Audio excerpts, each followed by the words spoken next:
Darvish sat in front of his locker in a quiet Cubs clubhouse 4 hours before Monday's home opener, opening another box as he started to unpack and settle, maybe, finally, into a place he hopes will feel more like home this season.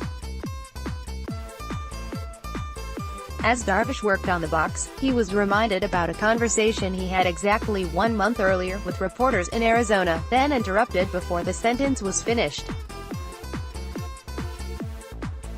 "You boo," he said. "Yes, that conversation." He laughed. "I have to focus on pitching," he said. "But it's the same thing. I don't want to hear boos." Darvish, the $126 million starter trying to bounce back from a miserable 8-start debut season for the Cubs, makes his first start Wednesday at Wrigley Field since May 2 when he was booed off the mound with 1 out in the 5th inning of an ugly loss. "I don't want boo anymore," he said that day in spring training last month. "I want you, that's all I want. I don't want boo anymore." Darvish's return to pitching prominence this season already was considered a critical part of the Cubs' calculus for 2019's success as he unpacked Monday. "He's an impact guy, and he wasn't there for us last year," team president Theo Epstein said even before spring training started. "I'm looking forward to him having a second crack at this." Wednesday's start already figured to be the biggest test yet of the new, healthy, more confident Darvish who spent all spring joking and dealing.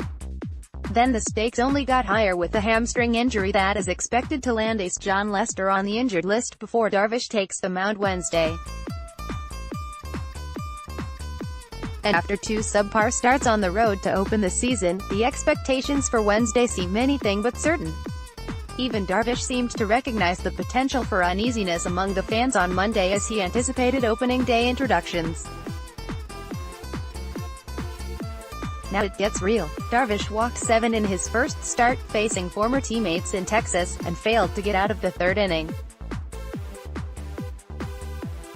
Last week in Atlanta, he looked good until the rain picked up, and then struggled with command and hard contact, failing to get out of the 5th. Hopefully, he can build on the positives and have a good start on Wednesday night. Epstein said, "But I don't think it's appropriate to sort of issue start-to-start referenda on our starting pitchers as we go.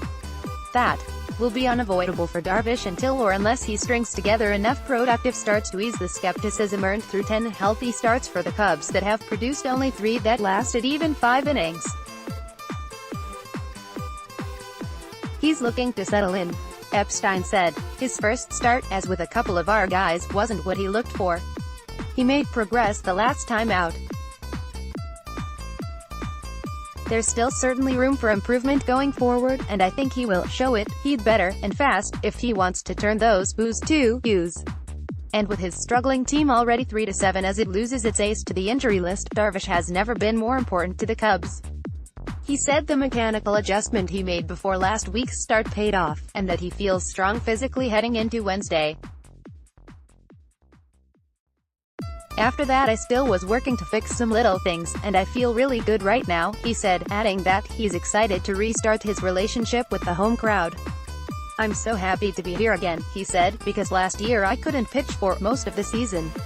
After throwing just 71 pitches in his last start, he joked he'd be ready to throw 200 next time. "Yeah, for sure," he insisted again Monday. "Every start. That would be one way to get the use back."